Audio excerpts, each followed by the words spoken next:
សូមនីអីសីដែលជាគ្រូខ្ញុំជួយដាស់អាគមមុនយន់កន្សែងដាស់លេខអក្សរាសីមាកំផែង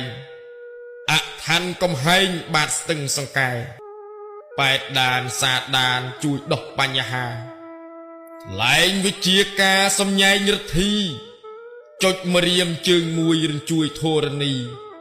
ចុចម្រៀមជើងពីររន្ទះពេញមេឃចុចម្រៀមជើង3បែកភាកបាំងខ្លួនសូមនីអីសីដែលជាគ្រូខ្ញុំ